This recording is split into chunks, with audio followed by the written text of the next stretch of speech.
ரட்சிக்கப்பட்ட ஒரு மனிதன் उद्धार पाए एक मनुष्य மீதி இருக்கிற அந்த ரிமைனிங் லைஃப கர்த்தருக்காக அர்ப்பணிக்க வேண்டும். बाकी के जो जीवन है परमेश्वर के लिए समर्पण करना चाहिए. மனிதனுடைய இருதயத்தில் இருக்கிற அசுத்தங்கள் பொல்லாத சிந்தைகள் அழிய வேண்டும் என்றால் एक मनुष्य का मन के अंदर रहने वाले बुरे विचार वो नाश होना है तो அந்த மனிதன் தேவ சமூகத்துல மாத்திரமே அழிக்க முடியும். वो मनुष्य परमेश्वर के समूह में नाश कर सकता है.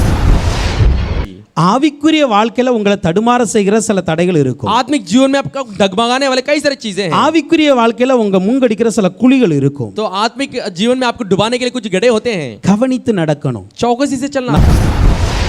நீங்களும் நானும் போற இடம் हम जाने वाले मार्ग அசுத்தமான இடம் தான். अशुद्ध जगह है. நமக்கு தேவையில்லாத இடம் தான். हमें नहीं चाहिए वैसी ஆனால் जगह है. அந்த இடத்தில் उस जगह में भी என்னுடைய கண்களை எரித்தால், मेरे आंखों में जलाए, என்னுடைய நாவை எரித்தால், मेरे जीभ को मैं जला, என்னுடைய நடைகளை எரித்தால், मेरे चाल चलन को मैं அந்த जलाता இடத்தை கூட கர்த்தர் பரிசுத்தப்படுத்த उस முடியும். जगह को भी परमेश्वर पवित्र कर सकता.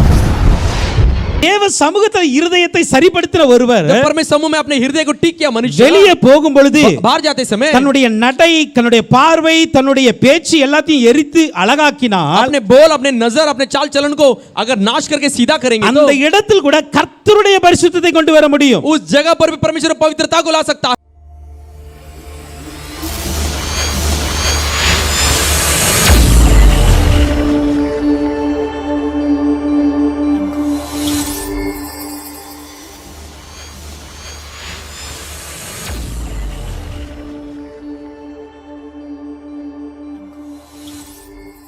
கடந்த சில வாரங்களாக நாம் பாவ நிவாரண பலியை குறித்து தியானித்துக் கொண்டு இருக்கிறோம். गए हफ्ते कुछ हफ्ते से हम पाप बलि के बारे में अध्ययन करते आ रहे हैं. சோ இந்த வாரத்தில் கூட பாவ நிவாரண பலியின் இன்னொரு காரியத்தை நாம் தியானிக்க போகிறோம். इस हफ्ते में भी पाप बलि के बारे में और एक भाग के बारे में अध्ययन करने वाले हैं. லேவியராகமம் 4ஆம் அதிகாரத்தில் நாம் பாவ நிவாரண பலியை குறித்து பார்க்க முடிகிறது. लेविय के 4 अध्याय में पाप बलि के बारे में देख सकते हैं. நாம் கடந்த நாட்களில் ஒரு ஆசாரியருடைய பாவ நிவாரண பலியும் ஒரு சபையின் பாவ நிவாரண பலியும் எப்படி கொடுக்கப்படுகிறது என்பதை குறித்து நாம் தியானித்துக் கொண்டு இருக்கிறோம். गए हफ्ते में याजक की पाप बलि और कलीसिया की पाप बलि कैसे चढ़ाई जाती बोलकर हम देखे. சோ கடந்த நாட்களில் நாம் பார்த்தோம், गए हफ्ते में देखे அந்த பாவ நிவாரண பலியினுடைய இரத்தமானது அந்த கிருபாசனத்தின் மீதும் அதன் முன்பாகவும் தெளிக்கப்படுகிறது என்று சொல்லி, तो पाप बलि के जो लहू है उस अनुग्रह के आसन के ऊपर उसके छिड़का जाती है. அது தேவனுடைய கிருபையை பெறுவதற்கு அது உதவிகரமாய் நமக்கு இருக்கிறது. परमेश्वर अनुग्रह को पाने के लिए वो बहुत मदददायक है. இரண்டாவதாக அந்த பாவ நிவாரண பலியின் இரத்தமானது பலிபீடத்தின் கொம்புகளில் பூசப்படுகிறது. दूसरा पाप बलि के लहू है वेदी के सिंहों पर लगाया जाता है. அது நம்முடைய மீட்புக்காய் அல்லது ரட்சிப்புக்காய் உதவிகரமாய் இருக்கிறது. वो हमारे छुटकारा या उद्धार के लिए बहुत मदददायक है. அதே போல இந்த பாவ நிவாரண பலியினுடைய இரத்தத்தை 7 முறை தெளிக்க வேண்டும் என்று நாம் பார்த்தோம். ये पाप बलि के लहू को 7 बार छिड़काना करके हम देखे. அது நம்முடைய இடைவிடாத ஒரு ஜெபத்தை குறித்து நாம் பார்த்தோம். वो हमारे लगातार करने वाले प्रार्थना के बारे में हम देखे. சோ இன்னைக்கு கூட அந்த பாவ நிவாரண பலியின் இன்னொரு காரியத்தை நாம் தியானிக்க போகிறோம். आज भी पाप बलि के और एक भाग को अध्ययन करने वाले हैं. லேவியராகமம் 4ஆம் அதிகாரத்தின் 7ஆம் வசனத்தை நாம் பார்க்கும் பொழுது, लेवी के 4 अध्याय 7वां वचन को देखते समय, பின்பு ஆசாரியன் அந்த இரத்தத்தில் கொஞ்சம் எடுத்து और याजक उस लहू में से कुछ लेकर ஆசரிப்பு கூடாரத்திலே கர்த்தருடைய சந்நிதியில் இருக்கிற சுகந்த தூபபீடத்து கொம்புகளின் மேல் பூசி, और लेकर सुगंधित धूप की वेदी के सिंहों पर जो मिलाप वाले तंबू में है, காளையினுடைய மற்ற இரத்தம் முழுவதையும், फिर बछड़े की सब लहूओं को ஆசரிப்பு கூடார வாசலுக்கு முன்பாக இருக்கிற जो मिलाप वाले तंबू के द्वार में जो है தகன பலிபீடத்தின் அடியிலே ஊற்றிவிட்டு हो वेदी के पाए पर उंडेल दे.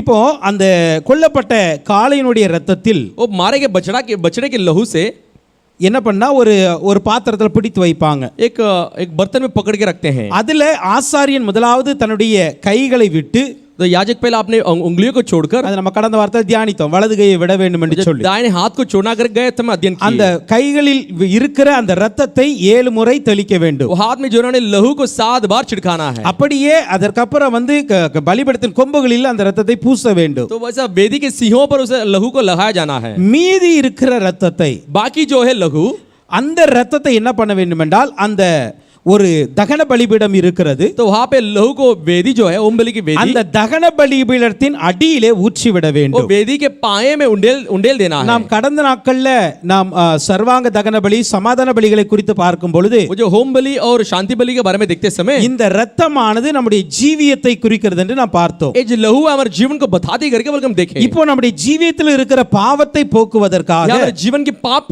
को हटाने के लिए முதலாவது நமக்கு தேவை தேவ கிருபை. तो पहला हमें चाहिए परमेश्वर अनुग्रह. अनुग्रह, அதற்கு தான் கிருபாசனத்துக்கு முன்பாக இந்த ரத்தம் போகிறது. इसलिए अनुग्रह के सामने ये लहू जाती है. இரண்டாவது நம்முடைய பாவத்திற்கு நிவாரணம் கிடைத்தால் மீட்பு கிடைக்க तो வேண்டும். पाप के प्रायश्चित हम छुटकारा मिली तो हमें छुटकारा मिल जाएगी. அதற்கு தான் அந்த கொம்புகளின் மேல் பூசப்பட்டது என்று நாம் பார்த்தோம். इसलिए सिंहों पर लगाए जाते बोलकर हम देखे. இப்போ மீதி இருக்கிற ரத்தம் இருக்கிறது. ये जो बाकी जो लहू है, இந்த ரத்தத்தை என்ன செய்ய வேண்டும்? அந்த பலிபீடத்தினுடைய அடியிலே ஊற்ற வேண்டும். जो ये लहू को क्या करना है? वेदी के पाए उसमें वो जगह पर उंडेल देना है. இந்த காளையினுடைய மற்ற ரத்தத்தை என்ன என்று இன்னைக்கு நாம் தியானிக்க போகிறோம். बच्चे बाकी लहू क्या बोल के हम अध्ययन करने वाले हैं. இப்போ நம்முடைய வாழ்க்கையில இந்த ரத்தத்துக்கு பேர் என்ன? அர்ப்பணிப்பு ரத்தம்னா sacrificial blood இது பேர். ये समर्पण की लहू करके इसको कहते हैं. இது ஒரு ரிமைனிங் blood.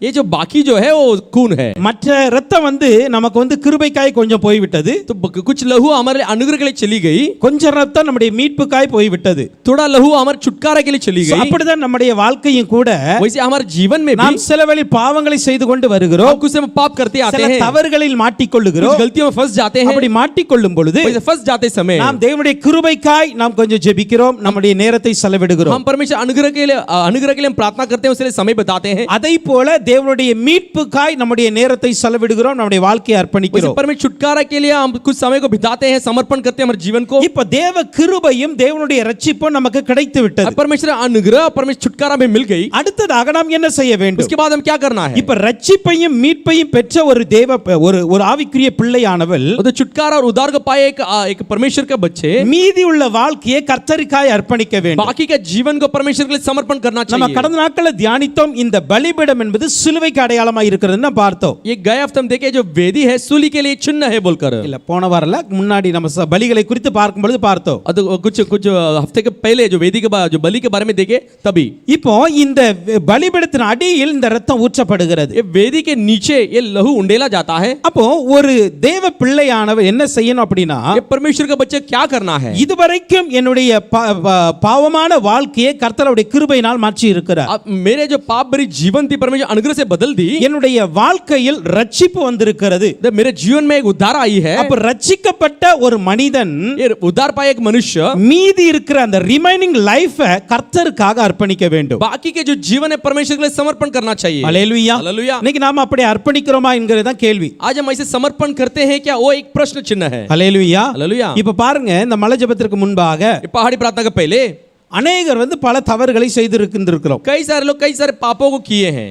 நமக்கு தெரியும் சபையில எப்படிலாம் இருக்கக்கூடாது என்பதை கடந்த சில வாரங்களே நாம் தியானித்தோம். तो कलीसिया में कैसे नहीं रहना करके गए हफ्तों में अध्ययन किए. சபைக்குரிய பயத்தோடு இருக்க வேண்டும் என்று कलीसिया के भय मानकर रहना चाहिए. நம்ம பண்ண சேட்டைகள்லாம் நமக்கு தெரியும். हम जो मस्ती के सब हम जानते हैं. ஹல்லேலூயா. हालेलुया. சபையில மொபைல்ல என்ன கேம் விளையாண்டு இருக்கோம். तो कलीसिया में मोबाइल में क्या-क्या गेम खेले हैं. சபையில மொபைல்ல டிவி படம் பார்த்திருக்கீங்க. तो कलीसिया मोबाइल में पिक्चर देखे हैं. சில பேர் சேட்டிங் பண்ணுவீங்க. कुछ चैटिंग करते हैं. இதெல்லாம் பண்ணி தான் ये सब करने के बाद மலை ஜெபத்துக்கு அட்டெண்ட் பண்ணீங்க. पहाड़ी प्रार्थना में अटेंड किए. ஆனாலும் கர்த்தர் என்ன பண்ணார்? फिर भी परमेश्वर ने क्या किया? அவருடைய கிருபையினால उसके अनुग्रह से நீங்க கேட்ட அபிஷேகத்தை கர்த்தர் கொடுத்திருக்கிறார். आपने जो अभिषेक मांगा है परमेश्वर ने उसे दे दिया. நீங்க கேட்ட ஒரு ரட்சிப்பை கர்த்தர் கொடுத்திருக்கிறார். आपने मांगा उद्धार को परमेश्वर ने दे दिया. ஆனால் அதை பெற்றுக்கொண்ட நாம் उसे पाए हुए हम அதுக்கப்புறம் எப்படி இருக்கணும்? उसके बाद कैसे रहना चाहिए? மறுபடியும் அதே தவறை செய்ய வேண்டுமா?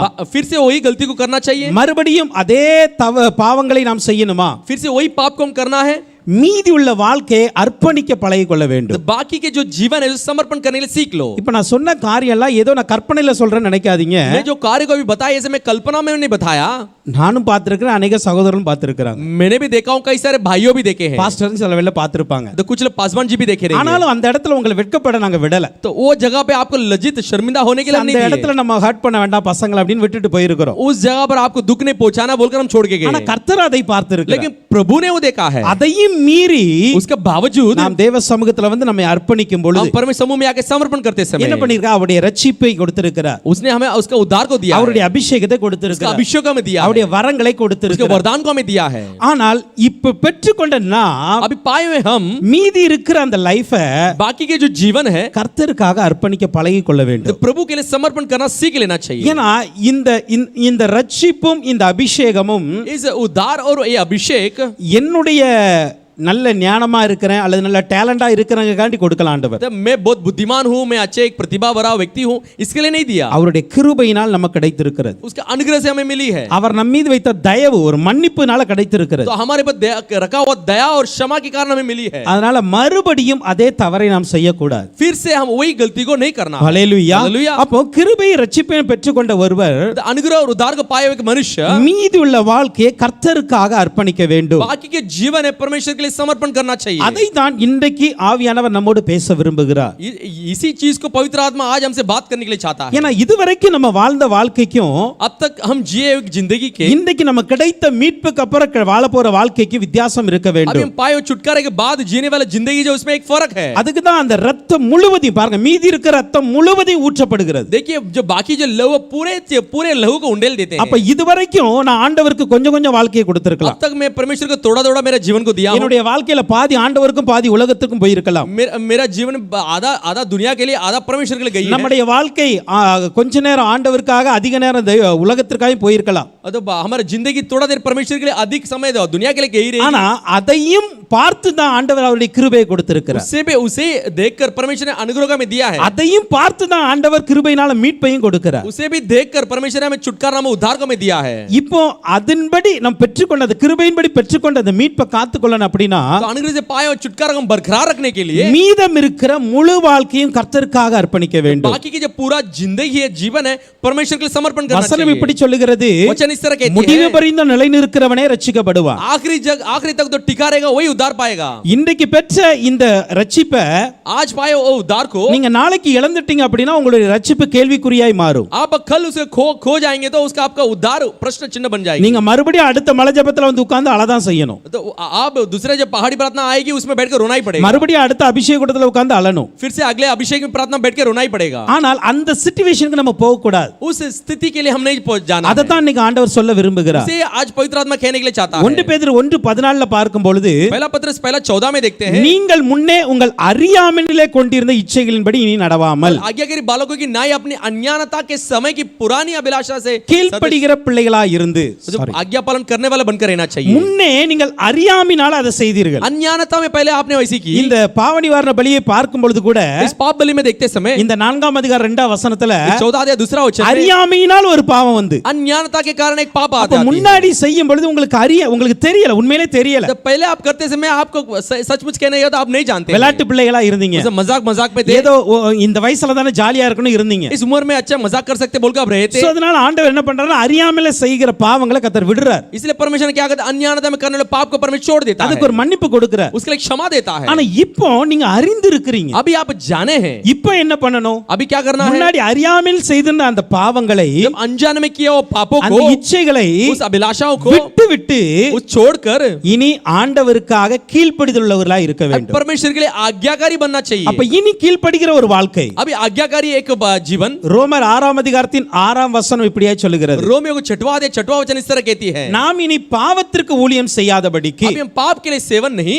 பாவ சரீரம் ஒளிந்து போகும் பொருட்டாக पाप की शरीर व्यर्थ हो जाए, நம்முடைய பழைய மனுஷன் हमारे पुराने मनुष्य அவரோட கூட சிலுவையில் அறையப்பட்டது என்று அறிந்திருக்கிறோம். उसके साथ क्रूस पर चढ़ाया गया करके हम जानते हैं। பழைய மனுஷன் சிலுவையில் அறையப்பட்டு இருக்கிறது. पुराना मनुष्यत्व उसके साथ सूली में मारा गया। அப்ப இனி நாம் பாவத்திற்கு ஊழியம் செய்யக்கூடாது. हमें पाप के लिए सेवन नहीं करना चाहिए। அப்படி ஊழியம் செய்யாமல் இருக்கணும்னா ऐसे सेवन नहीं करना है பாவ சரீரம் ஒளிந்திருக்க तो வேண்டும். पाप की शरीर व्यर्थ होना है। அது இனி அந்த பாவம் என்ன தொடருது அப்படினா तो अभी भी मेरा वो पाप की शरीर पीछा करती है, நம்ம இன்னும் அந்த பாவத்துக்கு தான் அடிமையா இருக்கிறோம். अब तक हम पाप के गुलाम हैं, இன்னும் அந்த தவறுக்கு தான் அடிமையா अभी இருக்கிறோம். वो जो गलती के लिए हम गुलाम है। அதை நீங்க 2 கொரிந்தியர் 5ஆம் அதிகாரத்தின் 15ஆம் வசனத்தில் தியானிக்க முடியும். दूसरा कोरिन्थियों 5:15 वचन में अध्ययन कर सकते हैं। பிழைத்திருக்கிறவர்கள் இனி தங்களுக்கென்று பிழைத்திராமல், जो जीवित है अभी अपने लिए नहीं, இந்த வசனத்தை பாருங்க, इस वचन को देखिए, இப்போ நம்ம பிழைத்து இருக்கிறோம். अभी हम जीवित है। சங்கீதத்துல ஒரு வசனம் உண்டு, भजन संहिता में एक वचन है, நான் சாகாமல் பிழைத்திருந்து मैं मरने से बचकर அவருடைய துதியை சொல்லி வருவேனா, उसके स्तुति को कहते आऊंगा। அப்போ ஆண்டவர் சொல்றாரு, என்ன வந்து ஆண்டவர் தண்டிக்கிறாரு, परमेश्वर मुझे दंड देता है, ஆனா நான் பிழைத்து இருக்கிறேன். फिर मैं बचा हूं। சாரி, சங்கீதம் 118ஆம் அதிகாரம் भजन संहिता 118 17ஆம் 18ஆம் வசனம் 17 और 18 वचन Psalms 118 17 and 18 बन संहिता 118 17 और 18 நான் சாவாமல் பிழைத்திருந்து मैंने मरूंगा கர்த்தருடைய செய்கைகளை விவரிப்பேன் वरना जीवित रहूंगा और परमेश्वर की कामों का वर्णन करता रहूंगा கர்த்தர் என்னை வெகுவாய் தண்டித்தும் परमेश्वर ने मेरी बड़ी ताड़ना को என்னை ताड़ना तो சாவுக்கு की ஒப்பு है கொடுக்கல परंतु मुझे मृत्यु के वश में नहीं தாவீது किया சொல்கிறார் दाऊद कहता है கர்த்தர் என்னை வெகுவாய் தண்டித்தார் परमेश्वर ने मुझे बड़ी ताड़ना की சின்ன சின்ன அடி விழுந்தது थोड़ा थोड़ा मार तो गिरी சின்ன சின்ன தண்டனை நமக்கு வரத்தான் செஞ்சது छोटा छोटा दंड हमें मिला ही है ஆனா लेकिन ஆண்டவர் சாவுக்கு நம்ம ஒப்பு கொடுக்கல परमेश्वर ने मृत्यु के वश में हमें नहीं किया ஹalleluya हालेलुया அதனால தான் தாவீது சொல்கிறாரு इसी दाऊद कहता है ஆண்டவர் என்னை தண்டிச்சது என்னமோ உண்மைதான் परमेश्वर ने ताड़ना की सच है ஆனா என்ன கொல்லலையே लेकिन मुझे नहीं मारा நான் பிழைத்திருக்கேன்ல मैं अभी बचा हूं ना அதனால சாவாமல் பிழைத்திருந்து அவருடைய துதியை சொல்லுவேன் न मरूंगा और परमेश्वर स्तुति करते அவருடைய रहूंगा கிரியைகளை விவரிப்பேன் என்று उसका சொல்கிறார் कामों का वर्णन करूंगा ऐसे कहता அப்ப है நம்ம செய்த தவறுக்கெல்லாம்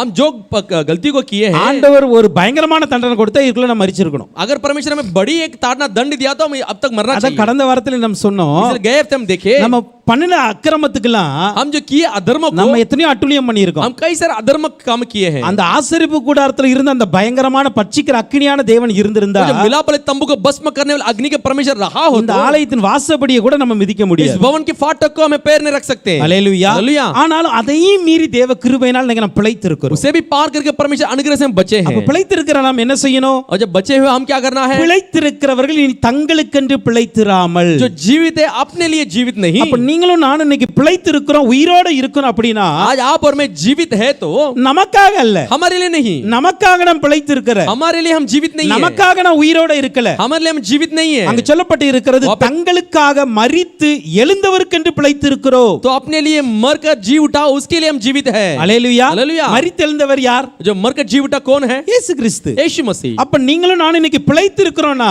आज आप और मैं आज जीवित है तो இனி இயேசு கிறிஸ்துவுக்காக வாழ வேண்டும் तो आइंदा यीशु मसीह के लिए आगे यीशु मसीह के लिए அவருக்காக जीना தான் है உயிரோட இருக்கிறேன் उसी के लिए मैं जीवित हूं அல்லேலூயா हालेलुया இன்னைக்கு இந்த அர்ப்பணிப்பு இருக்கா நம்மட்ட ये आज ये समर्पण है कि हमारे அந்த पास சாக்ரிஃபைஸ் லைஃபை தான் நீங்க ஆண்டவர் நம்மட்ட वो जो எதிர்பார்க்கிறோம் समर्पण जीवन है हमारे पास चाहता அப்படி है ஒரு டெடிகேஷன் நீங்க நம்மட்ட இருக்கணும் वैसे अर्पण हमें हमारे लिए चाहिए ஆண்டவர் நமக்காக மரித்தார் प्रभु हमारे लिए मरा ஆண்டவர் அவருக்காக நம்மள மரிக்க சொல்ல வாழ தான் சொல்றார் तो वो हमारे लिए मरने के लिए नहीं कहता जीवित रहने के लिए कहता है ஹalleluya हालेलुया அவர் நமக்கு மரித்து இருக்கிறார் वो हमारे लिए मारा गया मरा है நான் அவருக்காய் வாழணும் लेकिन मैं उसके लिए जीना है ஹalleluya हालेलुया அதுக்கு என்ன பண்ணா கீழ்ப்படியணும் उसके लिए क्या करना है आज्ञाकारी बनना है பாவத்தெல்லாம் விடணும் पाप सब छोड़ना है பாருங்க 1 ராஜாக்கள் 19ஆம் அதிகாரத்தின் 18ஆம் வசனத்துல पहला राजा 19वां 18 वचन में பாகாலுக்கு முன்பாக முடங்காத முழங்கால்களையும் அவனை முத்தம் செய்யாது இருக்கிற வாய்களுடைய 7000 பேரை கர்த்தர் இஸ்ரவேலிலே மீதியாக வைத்திருக்கிறார் तो भी मैं 7000 इजरायलियों को बचा रखूंगा ये तो वे सब है जिन्होंने न तो बाल के आगे घुटने टेके और न मुंह से उसे चूमा है எலியா சொல்றார் நான் ஒருத்தன் தான் மீதியா இருக்கிறேன் एलिया कहता मैं एक ही में जीवित हूं ஆனா ஆண்டவர் சொல்லுகிறாரு लेकिन परमेश्वर कहता है நீ ஒருத்தன் இல்ல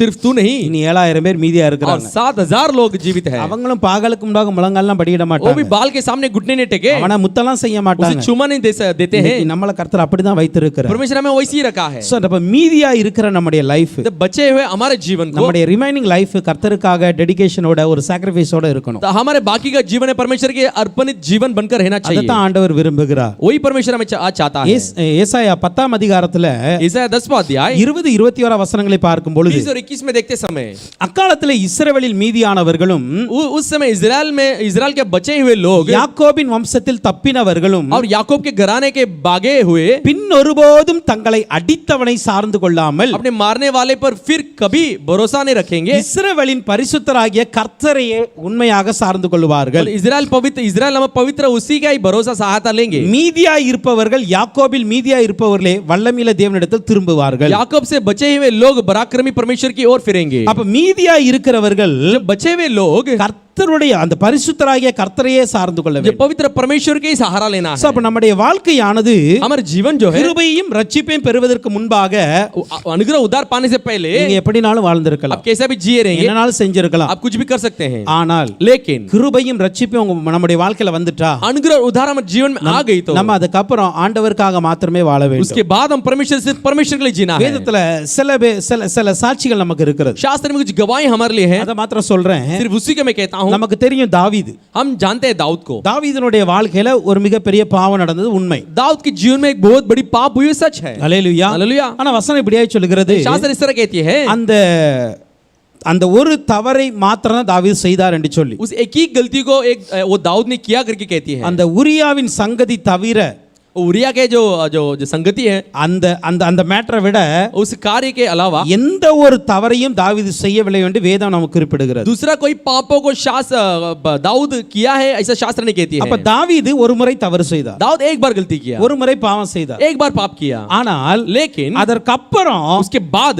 அவருடைய வாழ்க்கையில ஒரு தவறு கூட நடக்கல, उसके जीवन में एक भी गलती नहीं हुई, ஒரு பாவம் கூட செய்யல, एक भी पाप नहीं हुई அப்படின்னு வேதம் சொல்லுது. ऐसे शास्त्र कहती है। அதான் அவர் தவறு செய்தது என்னமோ உண்மைதான், वो गलती क्या सच है, ஆனா அதுக்கப்புறம் அவர் எந்த அளவுக்கு கர்த்தருக்கு அர்ப்பணித்து இருக்கிறார். लेकिन उसके बाद कितना परमेश्वर के लिए अर्पण किया अपने आप மோசேயினுடைய வாழ்க்கையை को। பார்க்கிறோம். मूसा के जीवन को देखते ஒரு हैं, முறை கண்மலையை அடித்து தவறு செய்தார், एक बार चट्टान को मारकर गलती किया, ஆனா அதுக்கப்புறம் எத்தனையோ ஆண்டுகள் மோசே உயிரோட இருந்தார். लेकिन उसके बाद कई सारे साल मूसा जीवित रहा। அல்லேலூயா. हालेलुया। கண்மலை அடித்து அன்னைக்கே மோசே இறக்கல, चट्टान को मारे उसी दिन मूसा नहीं मरा, அதுக்கப்புறம் பல ஆண்டுகள் அவர் உயிரோட उसके இருந்தார். बाद कई सारे सालों वो जीवित था, ஆனா ஒரு தவறு கூட செய்யாமல் வாழ்ந்தார். लेकिन एक भी गलती नहीं किया, उसे जीवन बिताया। பேதுருவை குறித்து நமக்கு தெரியும், पतरस के बारे में हम जानते हैं, அவரும் ஒரு முறை தவறு वो भी செய்தார், एक बार गलती किया, அவர் மறுதலித்தார். वो इनकार किया, ஆனா அதுக்கப்புறம் लेकिन उसके बाद அவரும் பல ஆண்டுகள் वो வாழ்ந்திருக்கிறார். भी कई सारे सालों जीवित किए, அவருடைய வாழ்க்கையில ஒரு தவறு கூட செய்யல.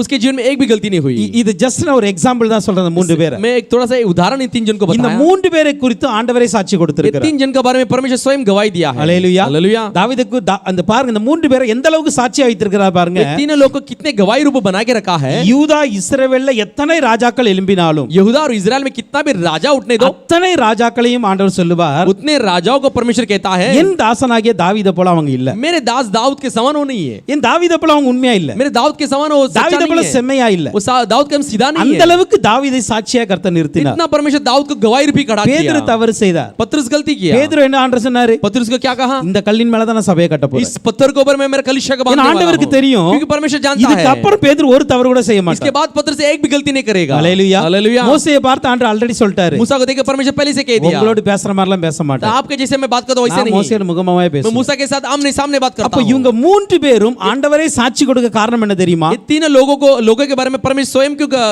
गवाही देता है? இவர்கள் அறியாமையினால் பாவம் செய்தார்கள், ये अनजाने में पाप किए, ஆனால் அதே வேளையில लेकिन उसी அந்த समय में பாவத்திற்கு கிருபையும் ரட்சிப்பும் கிடைத்ததுக்கு அப்புறம் वो पाप के लिए अनुग्रह उद्धार मिलने पर தன்னுடைய வாழ்க்கையில பாவம் செய்யாதபடி காத்துக்கொண்டார்கள். अपने जीवन में बिना पाप के अपने जीवन को बचा பாவம் लिए। செய்யாதபடி என்று சொல்வதை விட तो पाप नहीं किया ऐसा ऐसा कहने से தன்னுடைய வாழ்க்கையை முழுமையாய் கர்த்தருக்கு அர்ப்பணித்து अपने வாழ்ந்தார்கள். जीवन को पूरे तरह से परमेश्वर के लिए अर्पण करके जिए। எந்த ஒரு இடத்தையும் கர்த்தரை விட்டு தூர போகவே இல்லை. कोई भी जगह पर परमेश्वर को हटकर दूर नहीं गए। அதான் மற்ற ரத்தம் முழுவதும் பலிபீடத்தின் அடியில ஊற்றப்படணும். इसलिए बाकी सब लहू वेदी के नीचे बहाया जाता அந்த है। வார்த்தை ரொம்ப அருமையா இருக்கிறது. उस वचन बहुत अच्छा है। அங்க பாருங்க, அந்த 7ஆம் வசனத்துல सातवां वचन में देखिए, காளையினுடைய மற்ற ரத்தம் முழுவதையும், जो बचने की बाकी का लहू जो भी है, அல்லேலூயா, அல்லேலூயா, அப்ப முழுமையா கொடுத்தணும் ஆண்டவருக்கு. पूरे तरह परमेश्वर के पास समर्पण कर देना அப்ப है। மீதியான வாழ்க்கையை தேவனுக்காக அர்ப்பணிக்க बाकी வேண்டும். के जीवन को परमेश्वर के लिए समर्पण करना चाहिए। அல்லேலூயா. हालेलुया। So, ஒன்று நமக்கு அறியாமல் செய்த அந்த தவறுக்கு तो अनजाने में किया हुआ गलतियों को கர்த்தர் கிருபையும் ரட்சிப்பையும் கொடுத்திருக்கிறார். परमेश्वर अनुग्रह उद्धार को में दिया है। ஆனால் அதை பெற்றுக்கொண்ட நாம் उसे पाए हुए हम மீதம் இருக்கிற நம்முடைய நாட்கள், बाकी के हमारे जिंदगी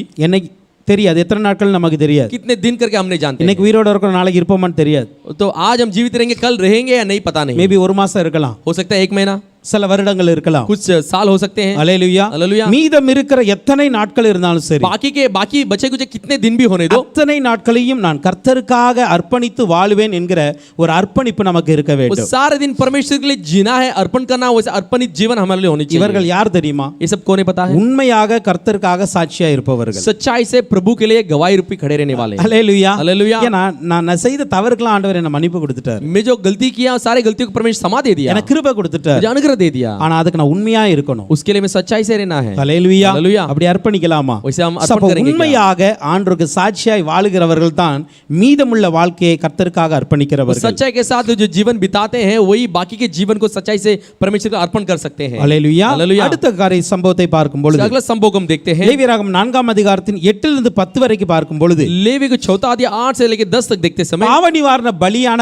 காளையின் जो पाप बलि के बछड़े हैं, எல்லா கொழுப்புமாகிய குடல்களை மூடிய கொழுப்பையும் அவைகள் மேல் இருக்க கொழுப்பு முழுவதையும் तो सब चर्बी को और उससे अलग करे, अर्थात जिस चर्बी है सारी चर्बियों को। ஓகே 10ஆம் வசனம் போடுங்கம்மா। 10वां वचन को डालिए। சமாதான பலியின் காளையிலிருந்து எடுக்கிறது போல जो मेल बलि वाले चढ़ावे के बछड़े से अलग किए, அதிலிருந்து எடுத்து उसे निकाल कर அவைகளை தகன பலிபீடத்தின் மேல் தகனிக்க கடவன்। उसे होम बलि के वेदी पर जलाए। இப்போ अभी இந்த கொல்லப்பட்ட காளையினுடைய ரத்தம் எதற்கு பயன்பட்டதுன்னு நாம் பார்த்தோம்। ये मारा गया बछड़े की लहू किसके लिए उपयोग होगी करके हम देखें। ஒன்று தேவ கிருபையை பெறுவதற்கு, एक परमेश्वर अनुग्रह को पाने के लिए, இரண்டாவதாக தேவனுடைய ரட்சிப்பை दूसरा பெறுவதற்கு, परमेश्वर उद्धार को पाने के लिए, மூன்றாவதாக தன்னுடைய வாழ்க்கையை முழுமையா அர்ப்பணிப்பதற்கு, तीसरा परमेश्वर अपने जीवन को परमेश्वर के लिए समर्पण करना, இதற்கு இந்த ரத்தம் பயன்பட்டது। इसके लिए लहू उपयोग हुई। இப்போ இந்த சரீரம் இருக்கிறது, अभी ये जो शरीर है, இந்த காளையினுடைய சரீரத்திற்குள்ளாக बछड़े की शरीर के अंदर கொழுப்பு இருக்கிறது, चर्बी है, அதை போல மாம்சம் இந்த தோல் இதெல்லாம் இருக்கிறது। उसके अंदर जो मांस चमड़ी सब कुछ है।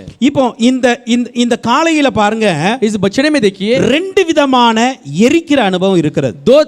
दो प्रकार की जलने के अनुभव है।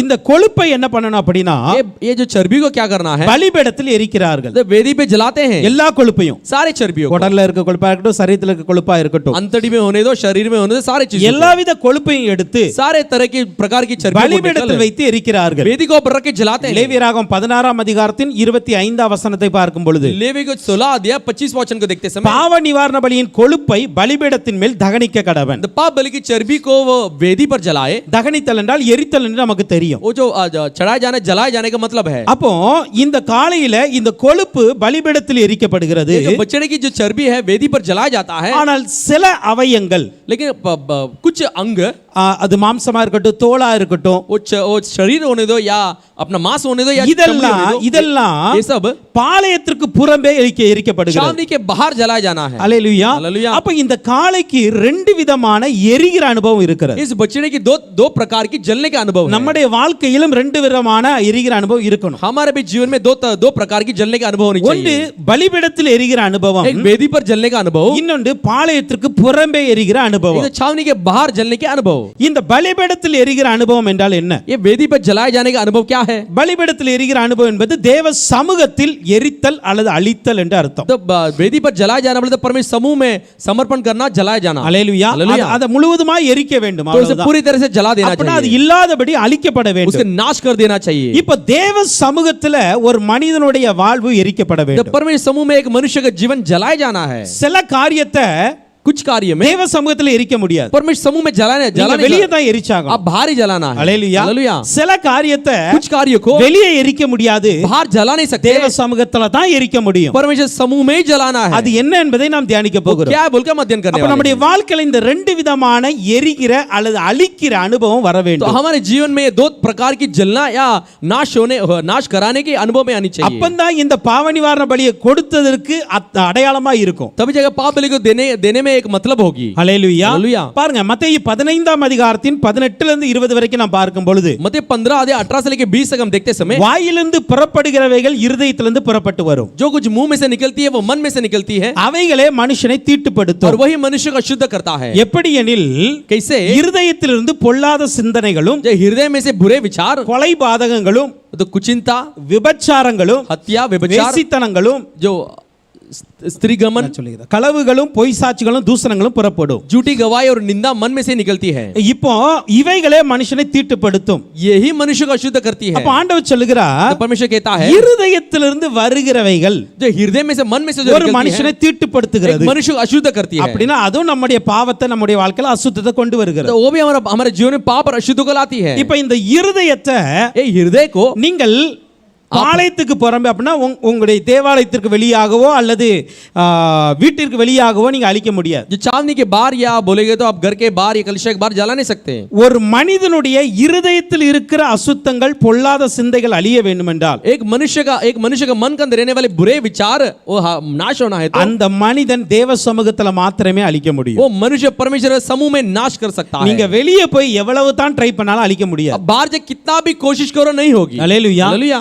இருதயத்தில் இருக்கிற பாவங்களை, जो मन में होने वाली पाप, இருதயத்தில் இருந்து வெளிவருகிற அசுத்த எண்ணங்களை जो हृदय से बाहर आने वाला अशुद्ध विचार, நீங்க வெளியே வச்சு அழிக்கவே முடியாது. उसे बाहर रह के अब नाश कभी नहीं कर सकते, தேவ சமூகத்துல மாத்திரமே அதை அழிக்க सिर्फ முடியும். परमेश्वर समूह में ही नाश कर அப்ப सकते हैं. எந்த ஒரு மனிதனுடைய வாழ்க்கையில जो कोई मनुष्य के जीवन எனக்கு में, இருதயத்திலிருந்து அல்லது என்னுடைய உள்ளத்திலிருந்து मेरे हृदय में या मन से சில தவறான எண்ணங்கள் வருகிறது, कुछ गलत विचार आती है, என்னுடைய வாழ்க்கையில தவறான இச்சைகள் வருகிறது मेरे जीवन में वो बुरे एक अभिलाषा என்று आती है, நினைக்கிறீர்களோ ऐसे सोचते समय அந்த எண்ணங்களை கிறிஸ்துவுக்குள் தான் கீழ்ப்படுத்த முடியும். उस विचार को परमेश्वर के सामने ही आप समर्पण कर सकते அதை हैं. தேவ சமூகத்துல மாத்திரமே நீங்கள் அழிக்க முடியும். वो परमेश्वर समूह में सिर्फ आप नाश कर सकते हैं. அந்த எண்ணம் வராமல் இருப்பதற்கு उस विचार न आने के நீங்க लिए உங்க ஃப்ரெண்ட்ஸ்ட்ட போய் எத்தனை அட்வைஸ் கேட்டாலும் முடியாது. आप दोस्तों के पास आके कितना भी अपना जो अगुवाई सम्मति मांग लेंगे तो நீங்க नहीं होगी. எத்தனை புக்க படிச்சு அதை அழிக்க நினைச்சாலும் முடியாது. आप कितना भी पुस्तक पढ़ लो नहीं नाश होगी. நீங்க வெளியே போய் உங்களை எவ்வளவு கண்ட்ரோல் பண்ணி பாருங்க முடியாது. अब बाहर से कितना भी अपने आप को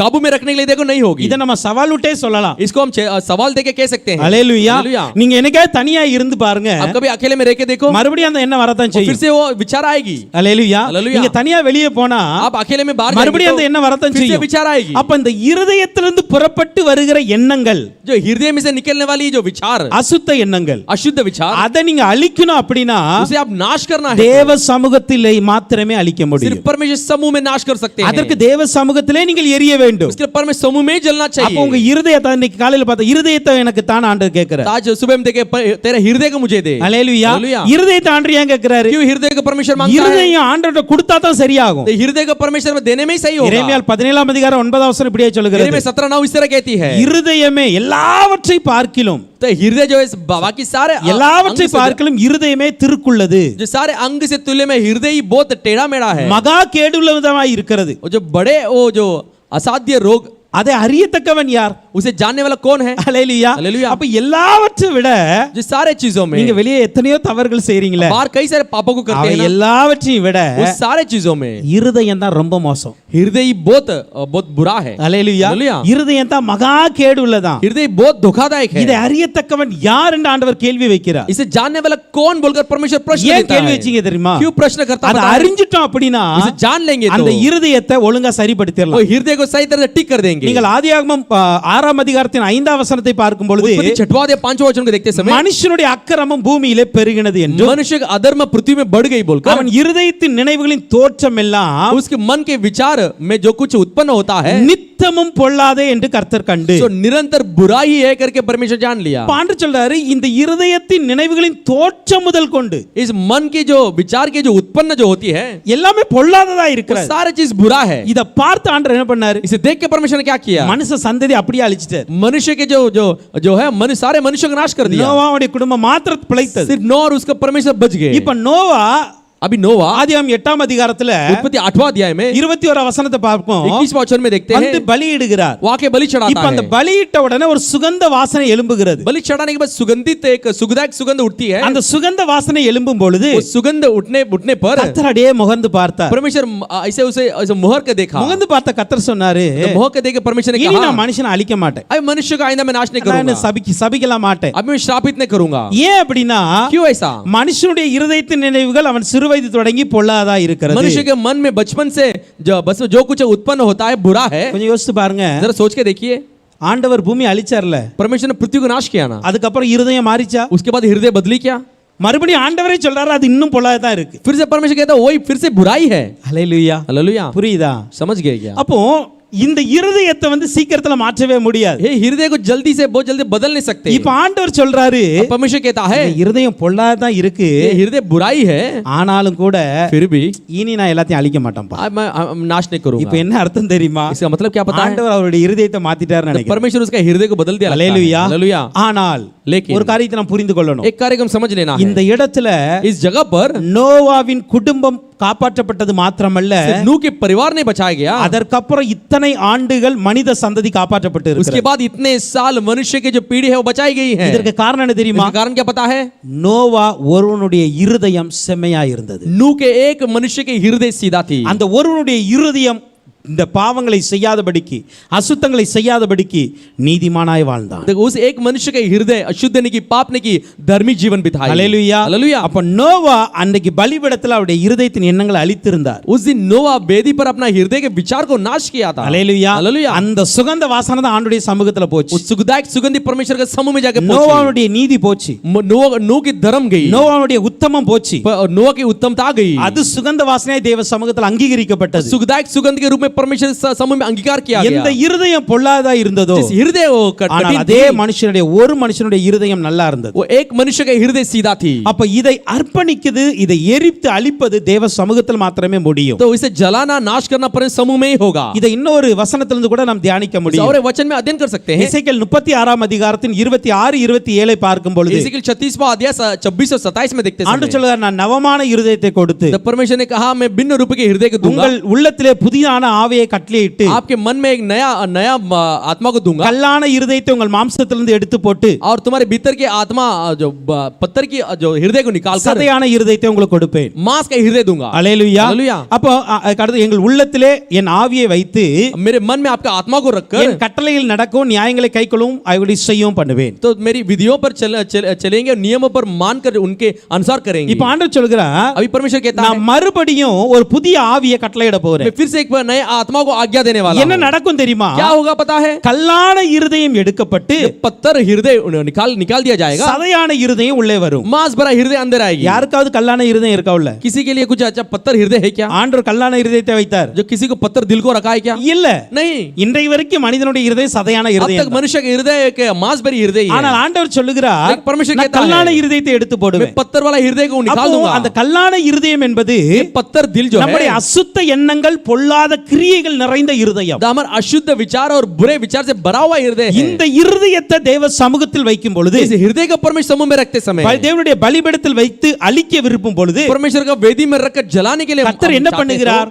परमेश्वर क्या அந்த कहता है? கல்லான இருதயத்தை உருவாக்கின பொல்லாத கிரியைகளை வெளியே எடுக்கிறார். उस पत्थर दिल को बनाने वाले बुरे विचार को परमेश्वर बाहर हटाता அந்த है. அசுத்த எண்ணங்களை வெளியே எடுக்கிறார். अशुद्ध विचार को बाहर हटाता है. எடுத்துட்டு என்ன பண்றாருன்னா சதையான இருதயத்தை கொடுக்கிறார். निकाल कर क्या करता है? एक मांस भरे हृदय को में देता ஒரு है. உணர்வுள்ள இருதயத்தை கொடுக்கிறார். स्मरण करने वाले हृदय को में देता है. இந்த இருதயத்தை கொடுத்துட்டு इस हृदय को देने के बाद ஆண்டவர் என்ன பண்றாரு தெரியுமா? प्रभु क्या करता है? அவருடைய உள்ளத்துல புதிய ஆவியையும் வைக்கிறார். उसका हृदय में नया आत्मा को भी रखता है. அப்ப எந்த இருதயம் பொல்லாததா இருக்கிறதோ इस हृदय बुरा है, அதே இருதயத்தை கர்த்தர் என்ன பண்றாரு? उसी हृदय को परमेश्वर क्या करता है? பரிசுத்த சிந்தையுடைய இருதயமா மாற்றுகிறார். पवित्र विचार के हृदय में बना देता இதை है. ஒரு மனுஷன் செய்ய முடியாது. इसे एक मनुष्य नहीं कर सकता. இதை எந்த புத்தகமும் செய்ய इसे முடியாது. कोई पुस्तक भी नहीं कर सकती. இதை எந்த அட்வைஸும் செய்ய इसे முடியாது. कोई सम्मति भी नहीं कर सकती. அல்லேலூயா. हालेलुया. எத்தனை பேர்ட்ட ஆலோசனை கேட்டாலும் இது மாறாது. कितने लोगों में सम्मति मांग लो ये नहीं होगी. தேவ சமூகத்தில் ஒரு மனிதன் தன்னுடைய இருதயத்தை ஒப்பு கொடுப்பான் என்றால் परमेश्वर समूह में अपने हृदय को समर्पण करेगा அந்த तो மனிதனுடைய பொல்லாத சிந்தைகள் மாறும். उस मनुष्य के बुरे विचार बदलेगी. அந்த மனிதனுடைய அசுத்த எண்ணங்கள் மாறும். उस मनुष्य का अशुद्ध विचार बदलेगी. அந்த மனிதனுக்குள் பரிசுத்த எண்ணங்களை கர்த்தருடைய ஆவியானவர் உருவாக்குவார். उस मनुष्य के अंदर पवित्र विचार को पवित्र आत्मा बनाएगा. ஆனா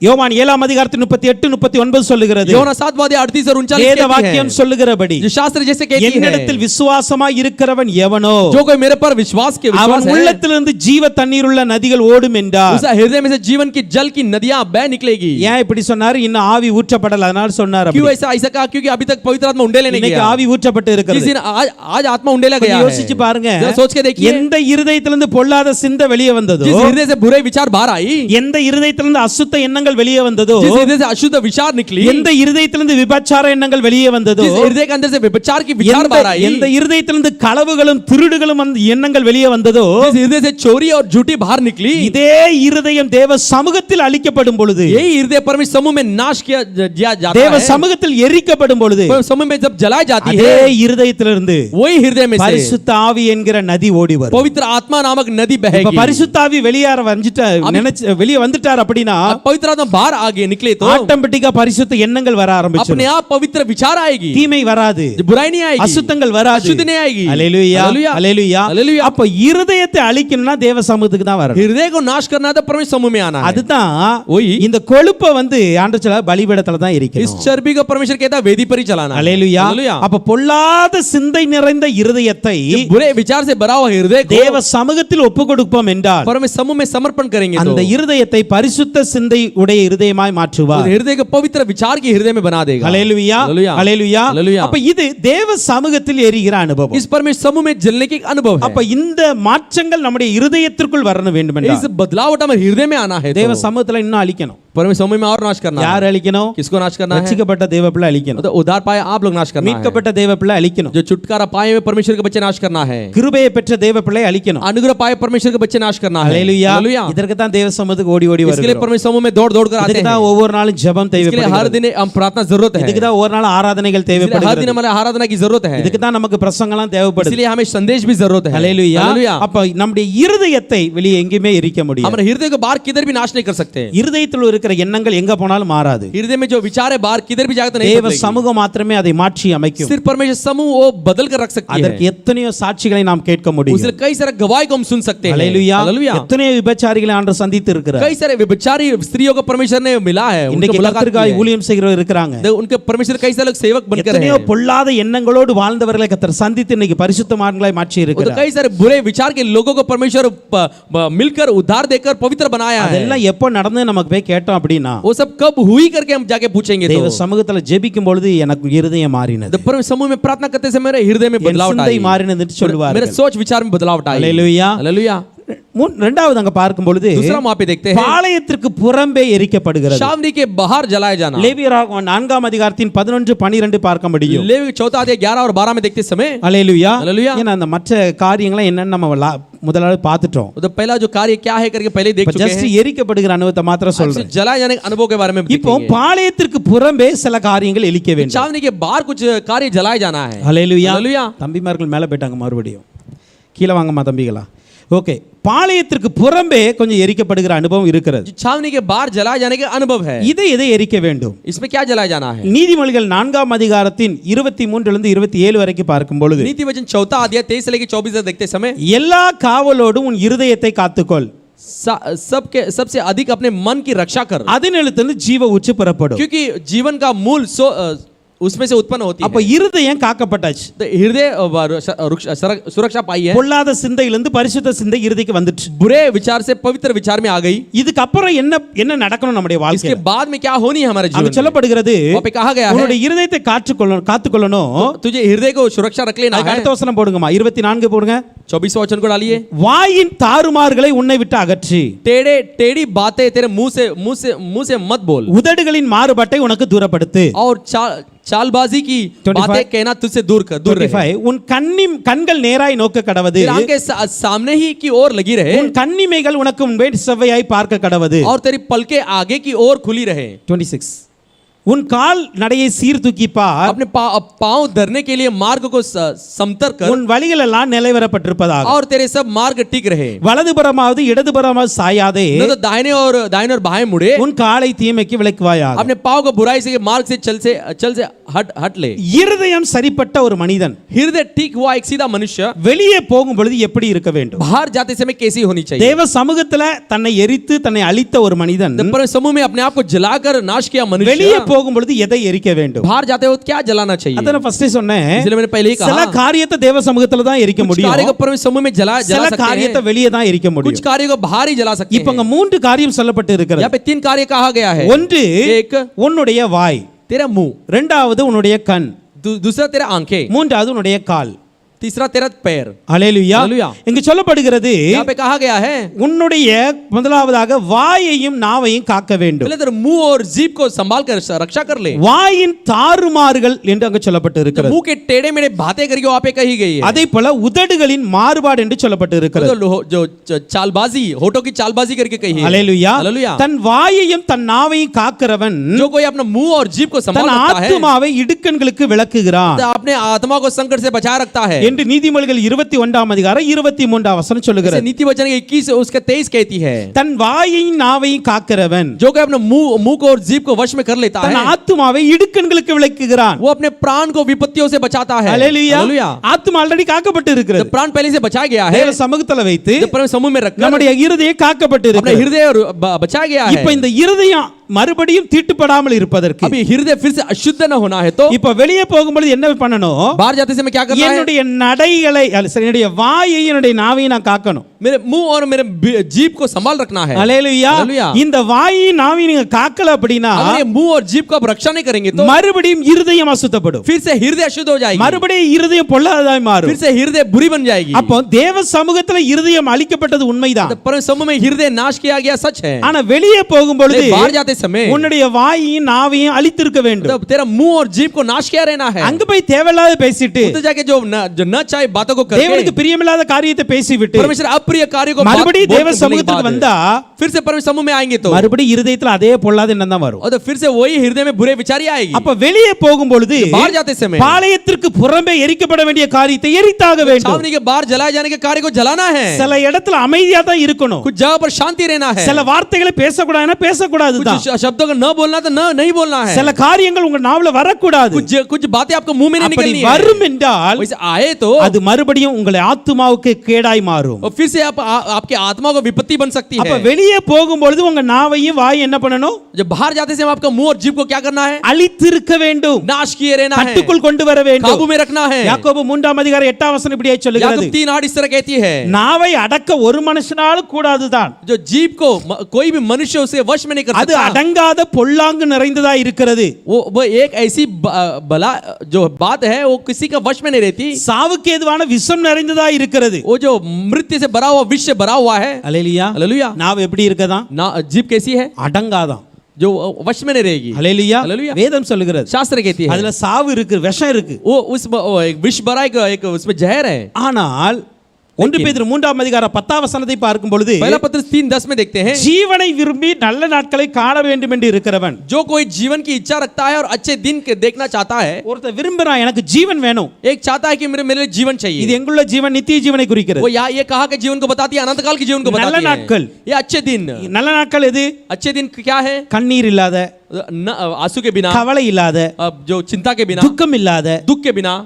இந்த நாட்கள் எங்க கிடைக்கும்? ये सब दिन कहाँ पे मिलेगी? பரலோகத்துல தான் கிடைக்கும். स्वर्ग में ही मिलेगी, ஏன்னா அங்க தான் கண்ணீர் இல்ல. क्योंकि वहाँ पे आंसू नहीं है। இப்போ ஜீவனை நித்திய ஜீவனை விரும்புகிறவனும் अभी अनंत काल के जीवन को चाहत में जो है, நல்ல நாட்கள் நிறைந்த பரலோகத்தை விரும்புகிறவனும் तो अच्छे जीवन के जो स्वर्ग के दिनों के என்ன चाहत में செய்யணும் है, தெரியுமா? क्या करना है? பொல்லாப்புக்கு தன் நாவையும் बुराई से अपने जीभ को, கபடத்துக்கு தன் உதடுகளையும் விலக்கி காத்து. कपटी से अपने होठों को भी बचा के रखना है। அல்லேலூயா. हालेलुया। யாக்கோபு அப்படியே சொல்லுகிறார். याकूब इस तरह कहता है, நாவு அடங்காததுதான். जीभ किसी के वश में नहीं ஆனா रहेगी। பேதுரு அப்போஸ்தலர் இப்படியே எழுதுகிறார். लेकिन प्रेरित पत्रस इस तरह लिखता है, அடங்காத நாவையும் நீ அடக்குனாதான் நித்திய ஜீவன் கிடைக்கும். जो वश में जो काबू में नहीं रख सकते जीभ को भी काबू में रखेगा तो ही अनंत काल की जीवन मिल सकती है। அல்லேலூயா. हालेलुया। அப்ப அடக்க வேண்டியதை அழிக்க வேண்டிய நாவை அழித்தாதான் பரலோகத்துக்கு போக முடியும். जो वश में करने वाला जो नाश करना जीभ को नाश करेंगे तो स्वर्ग में जा सकते हैं। அல்லேலூயா. हालेलुया। அதுதான் இன்னைக்கு அவனை பேச விரும்புகிறார். इसी को ही आज पवित्र आत्मा बोलने के लिए வெளியே चाहता है। போகும்போது முதலாவதா உங்களுடைய நாவை கண்ட்ரோல் பண்ணுங்க. बाहर जाते समय पहले अपने जीभ को काबू में रख लीजिए। எதை பேசணுமோ அதை மட்டும் பேசுங்க. जिसे बात करना सिर्फ उसी को बात कीजिए, எல்லா காரியத்தையும் பேசக்கூடாது. सब कार्य को नहीं बोलना है। அல்லேலூயா. हालेलुया। அது என்ன பண்ணும் அப்படின்னா वो क्या करती पता है? தேவ சமூகத்தில் சீர்படுத்தப்பட்ட என்னுடைய இருதயத்தை சீர்கட்டி விடும். तो परमेश्वर के समूह में सीधा किया गया हृदय को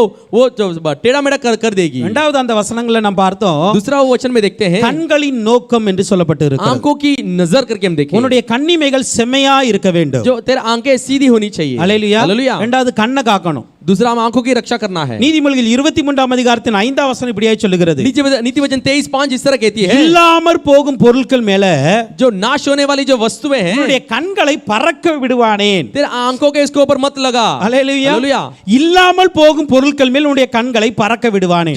जो वस्तुएं हैं नाश हो जाने वाली वस्तु पर तेरा दृष्टि को मत लगा। வெளியே போகும் பொழுது बाहर जाते समय நம்ம கண் அப்படியே பார்த்துக்கிட்டே இருக்கும். हमारे आंखें वैसी देखती रहती கொஞ்சம் है। யோசிச்சு பாருங்க. ये सोच के देखिए, ரோட்ல நம்ம சும்மா நடந்து போயிட்டு இருக்கோம். रोड में हम ऐसे ही चल रहे हैं, கடைகளை பார்த்துட்டே போவோம். दुकान में देखते हैं, திடீர்னு ஒரு Dress தெரியும். अचानक एक ड्रेस दिखती है, இத வாங்கணும்பா. इसे लेना है।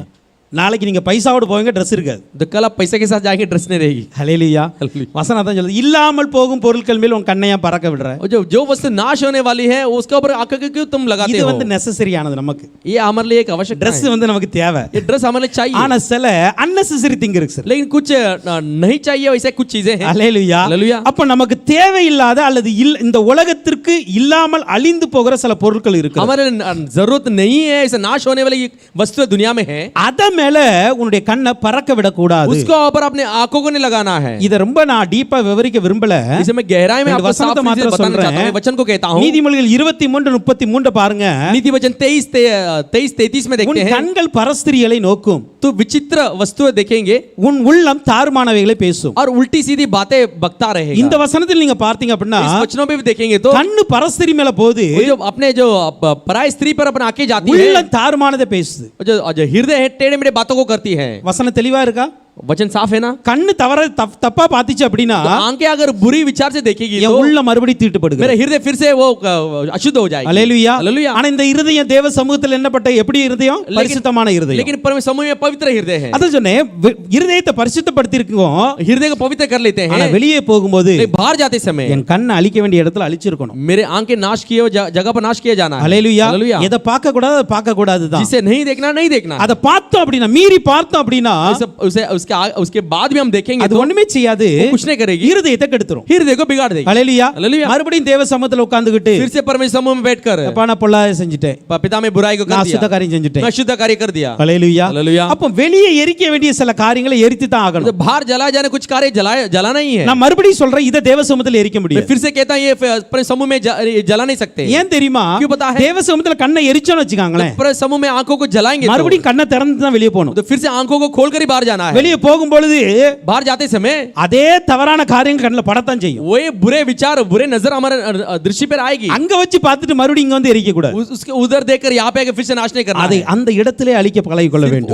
वही जगह पर नाश किया जाना அந்த है. இடத்திலே ஆவியானவர் பலன் கேட்கணும். उस जगह पर पवित्र आत्मा हियाव का இந்த मानना है. அசுத்தத்தை நான் பேசக்கூடாதுப்பா, अशुद्ध चीज नहीं बोलना இந்த है. அசுத்தத்தை நான் பார்க்க इस கூடாது, अशुद्ध को मैं नहीं देखना என்னுடைய है. கண்களை தூய்மையாக்குங்க, मेरा आंखों को पवित्र என்னுடைய कीजिए. நாவை பரிசுத்தப்படுத்துங்க. मेरे जीभ को पवित्र தாவீது कीजिए. சொல்லுங்க, என் உதட்டுக்கு காவல் வைங்கப்பா, जैसे दाऊद ने कहा मेरे जीभ के लिए रक्षा என் रखो. கண்களை பிரகாசிக்க செய்யுங்க. मेरे आंखों को प्रकाशमान அசுத்தத்தை बनाओ. நான் பார்க்க கூடாது. अशुद्ध को मैं नहीं देखना है. அப்படி அந்த பரஸ்திரியை பார்க்கும் பொழுது वैसे पर स्त्री को जो पराई स्त्री को देखते समय நீதிமொழிகள் 6 அதிகாரம் 25 வசனம் சொல்கிறது, नीति वचन 6वां अध्याय 25वां वचन कहती உன் है இருதயத்தில் அவள் அழகை இச்சியாதே, उसकी सुंदरता देखकर अपने मन में उसकी अभिलाषा न कर. அவள் தன் கண்ணிமைகளினால் உன்னை பிடிக்க விடாது. वो तुझे अपने कटाक्ष से फंसाना न पाए. என்ன சொல்லுது தெரியுமா?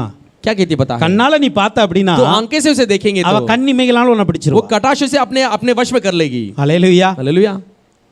சோ அதனால நம்ம கண்ணை சரிப்படுத்திக்கணும். तो इसलिए हमने आंखों को ठीक कर लेना है.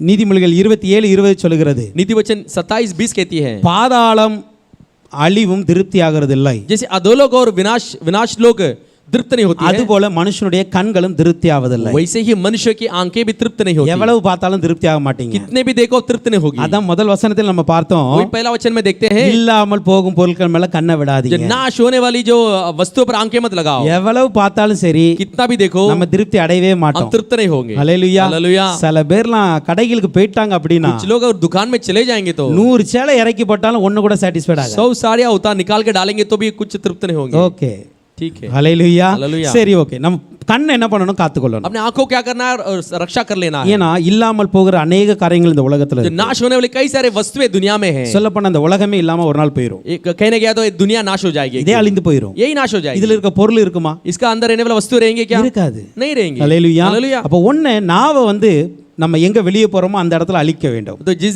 जीभ को कहां पे बाहर जाते हैं वहां पे नाश करना है. அதே போல கண்களையும் அழிக்க வேண்டும். वैसे आंखों को भी नाश करना है. மூன்றாவது तीसरा நடையை காக்க வேண்டும். अपने चाल चलन को உன்னுடைய கால்நடைகளை சீர்படுத்து. तो अपने जो चलने वाले जो चाल है उसे सीधा कर ले. உன் காலை தீமைக்கு விலக்கு என்று तेरा சொல்லுகிறது. पांव को बुराई से हटाकर दूर रख ले. நீதிமொழிகள் 16 அதிகாரம் 17 வசனம் சொல்லுகிறது, नीति वचन 16-17 कहती है தீமையை விட்டு விலகுவதே செம்மையானவர்களுக்கு சமான பாதை. बुराई से हटने सीधे लोगों के लिए राजमार्ग है. தன் நடையை கவனித்திருக்கிறவன் தன் ஆத்துமாவை காக்கிறார். जो अपने चाल चलन की चौकसी रखता है वह अपने प्राण की रक्षा करता है. மறுபடியும் இங்கேயும் வருது பாருங்க, फिर से यहाँ पे आती देखो, உன்னுடைய நடையை கவனிக்கிறவன், तेरा चाल चलन को जरा கவனித்திருக்கிறவன், ध्यान चौक से रखना है. ஹல்லேலூயா. हालेलुया.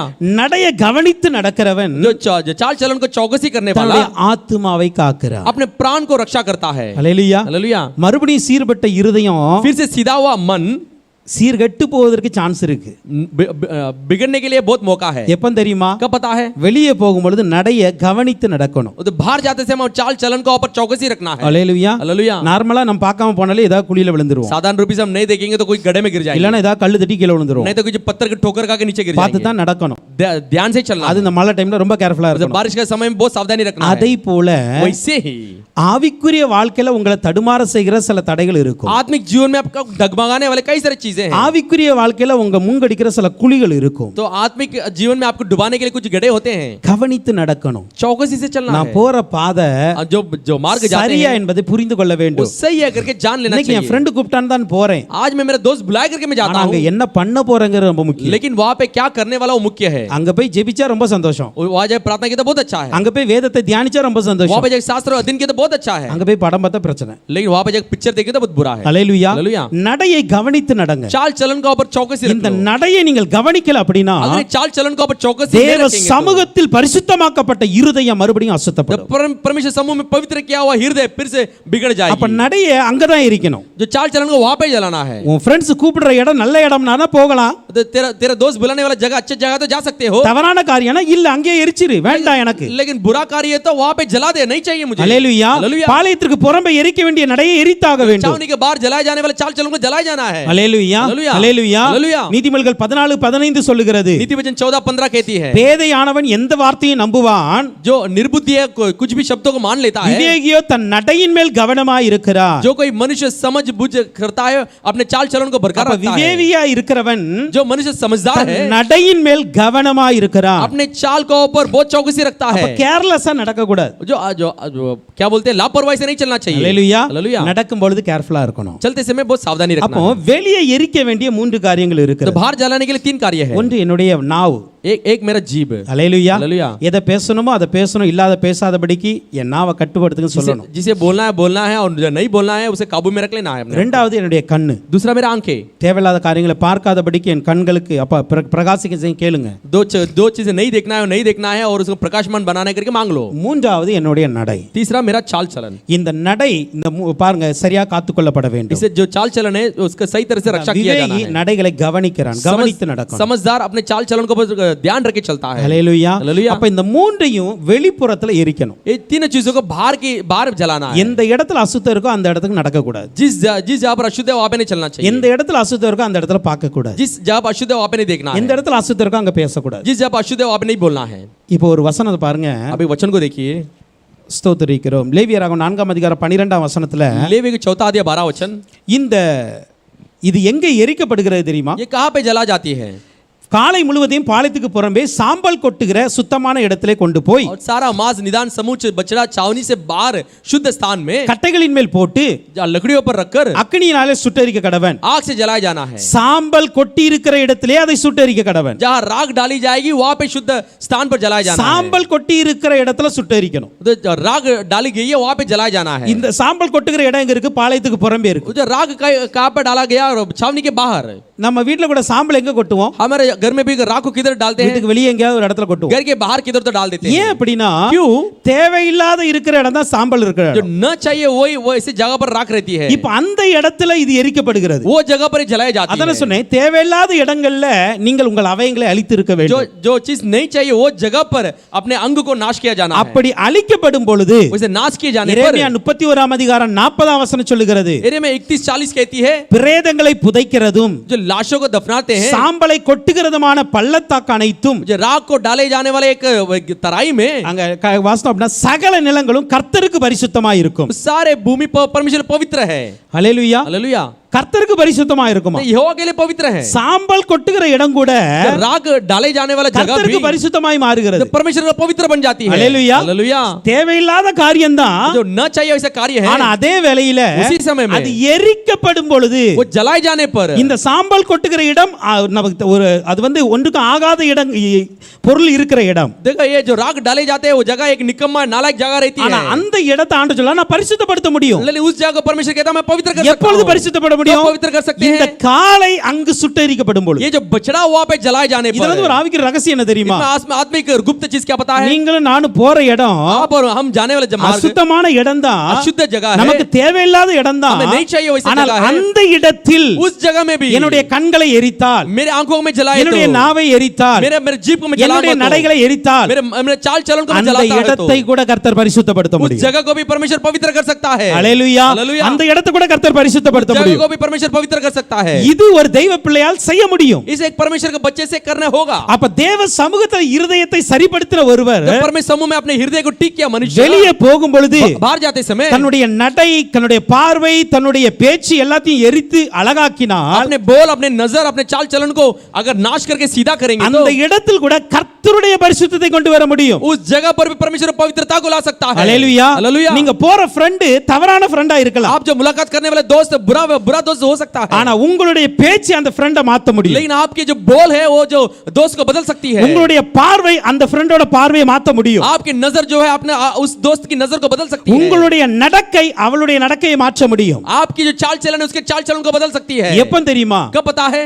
நீங்க சரியா அந்த இடத்துல எரியும் பொழுது आप ठीक तरह से उस जगह पर जलते நீங்க समय, சரியா அந்த இடத்துல நடக்கும் பொழுது आप ठीक तरह से वहां पे चलते समय, இல்லம்மா நான் இத செய்ய மாட்டேன் नहीं मैं ये नहीं करूंगा बोलो तो नहीं करूंगा, இல்லடா நான் இத பேச பேச मैं மாட்டேன் इसे नहीं बोलूंगा बोलो तो नहीं அப்படி बोलूंगा। நம்முடைய வைராக்கியத்தை அங்க காட்டணும் அப்படினா वहां पे हमारा जलन जिद को हम दिखाएंगे तो நம்மளை பார்த்து அவர்கள் பரிசுத்தப்படுவார்கள் हमें देखकर वो पवित्र हो जाएंगे। அல்லேலூயா हालेलुया। அதான் சாம்பல் கொட்டுகிற இடத்தை கூட கர்த்தர் சுத்திகரிக்க முடியும் राख डालने वाले जगह को भी परमेश्वर शुद्ध कर सकता है। எப்பனா இந்த காளை அங்க போய் எரியும் பொழுது कब? ये बछड़ा वहां पे जाके जलते समय, சோ நீங்களும் நானும் அங்க போய் எரிந்தோம் அப்படினா आप और हम वहां पे जाके जलते समय எப்படி தேவ சமூகம் பரிசுத்தா இருக்கிறதோ कैसे परमेश्वर समूह पवित्र है, அப்படியே வெளிப்புறங்களும் वैसे பரிசுத்தமாக்கப்படும் बाहर के जो बाहर है वो भी पवित्र हो जाएगा। அல்லேலூயா हालेलुया। இதுதான் பாவ நிவாரண பலி காளையின் அடைய அனுபவம் यही पाप बलि के एक बछड़े की चिन्ह है। அல்லேலூயா அல்லேலூயா। அப்ப இன்னைக்கு நம்ம ஒரு 4 காரியங்களை आज हम பார்த்திருக்கிறோம் 4 कार्य को देखें। ஒன்று एक, நம்ம வந்து ஸ்தோத்திரிக்கிறோம் மீதியான வாழ்க்கையை கர்த்தருக்காக அர்ப்பணிக்க வேண்டும் बाकी के जीवन में परमेश्वर समर्पण करना है। இரண்டாவது தேவ சமூகத்துல இருதயத்தை எரிக்க வேண்டும் சுத்திகரிக்க வேண்டும் दूसरा परमेश्वर समूह में हृदय को जलाना है, शुद्धिकरण करना है। இரண்டாவது வெளி இடங்களில நாம் வெளியே போகும் பொழுது तो बाहर जाते समय நம்முடைய நடக்கை நம்முடைய பார்வை நம்முடைய பேச்சை சரியாக வைத்திருக்க வேண்டும் हमारे चाल चलन हमारे बोल हमें नजर को सही तरह से रख लेना அப்படி है। வைத்திருக்கும் பொழுது उसे रखते समय நான்காவது சொல்லப்பட்டபடி चौथा जैसे कहती है, சாம்பல் கொட்டுகிற இடத்தை கூட பரிசுத்தப்படுத்த जो முடியும் राग उंडेला डाला जाता है वो जगह पवित्र हो सकती है। அல்லேலூயா அல்லேலூயா। அசுத்தமா இருக்கிற இடம் கூட நம்மளமா கர்த்தர் பரிசுத்தப்படுத்த முடியும் अशुद्ध जगह को भी हमारे द्वारा परमेश्वर पवित्र कर सकता है। அல்லேலூயா அப்ப हालेलुया। இந்த பாவ நிவாரண பலிக்காய் கொடுக்கப்பட்ட இந்த காளையானது ये जो पाप बलि के लिए दिया गया बछड़े, இந்த காரியம்லாம் முடிஞ்சாதான் ये सब कार्य होगा तो ही ஒரு மனுஷன் ஒரு ஆசாரியனுடைய ஒரு சபையுடைய பாவம் மன்னிக்கப்பட்டு एक பரிசுத்தமாக்கப்படுகிறது याजक या मनुष्य एक कलीसिया के पाप क्षमा हो सकती है। சோ கர்த்தர் நம்மையும் அப்படி ஒரு சாட்சியா நிறுத்துவார் प्रभु हमें भी वैसे गवाही रूप खड़ा சோ करें। நாட்கள தொடர்ந்த காரியங்களை கர்த்தர் சுத்தம் இருந்தால் பார்க்கலாம் तो आने वाले दिनों में कई सारे कार्यों को परमेश्वर इच्छा हो तो हम देखेंगे। கர்த்தர் தான் உங்களை ஆசீர்வதிப்பார் प्रभु ही आपको आशीष करे। ஆமென் आमीन।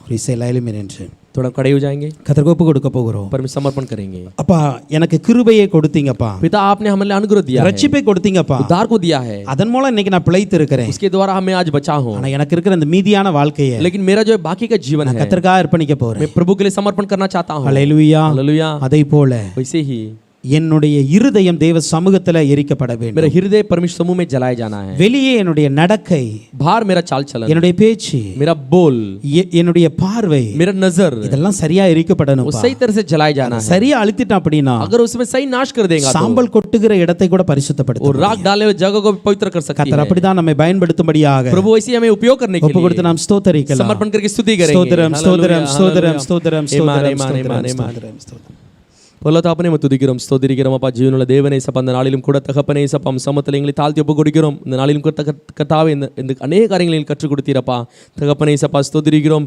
மீந்திருக்கிற ஜீவன் எப்படிப்பட்ட ஜீவனாக இருக்கணும் என்று கர்த்தாவே எப்படிப்பட்ட வாழ்க்கையை நான் வாழ வேண்டும் என்று கற்றுக் கொடுத்தீர் தகப்பனே, அதற்கு நன்றியப்பா தகப்பனே சப்பா. முழுவதுமாய் கர்த்தாவே ரட்சிப்பையும் விடுதலையும் பெற்ற நாங்கள் தகப்பனே எங்களுடைய மீதான வாழ்க்கை முழுவதுமாய் உமக்காக நாங்கள் அர்ப்பணிக்கிறோம் தகப்பனே. இப்படி தாவீதின் வாழ்க்கையில் தகப்பனே ஒரே ஒரு தவறு பேதுருவின் வாழ்க்கையில் ஒரே ஒரு தவறு தகப்பனே, அதற்கப்புறம் அவன் வாழ்க்கையில் மூசையின் வாழ்க்கையிலும் தகப்பனே ஒரே ஒரு கர்த்தா மீறுதலப்பா, அதற்கப்புறம் கர்த்தா எதுவுமே இல்லைப்பா. உங்களுடைய இருதயத்துக்கு ஏற்ற பிள்ளைகளாய் கர்த்தாவே சப்பா நீங்கள் கண்டீரப்பா தகப்பனே சப்பா. அதே போல் நாங்களும் தகப்பனே இந்த வாழ்க்கையில் அநேக காரியங்களில் நாங்கள் கீழே இடறி விழுந்தோமப்பா. இனிமேல் இந்த நாள் கர்த்தாவே சப்பா இது எங்களுக்கு ஒரு எங்கள் வாழ்க்கையில் ஒரு திருப்பு முனையை மாற நிற்கிற வச்சு நீங்கள் கற்றுக் கொடுத்திருக்கிறீரப்பா. நீ கற்றுக் கொடுத்த அந்த வார்த்தைகளை பிடித்துக் கொள்கிறோம், முழு மனதுடன் பிடித்துக் கொள்கிறோமப்பா கர்த்தாவே சப்பா. நாங்கள் கர்த்தாவே சப்பா எங்களுடைய மீந்திருக்கிற जीवने तगपने नांगल मुलुदमाय उमकाय उप கொடுக்கிறோம் प्रभु। आपको स्तुति करते हैं आज के दिन में प्रभु जी, आपने हमें सिखाया, इसके लिए धन्यवाद देते हैं।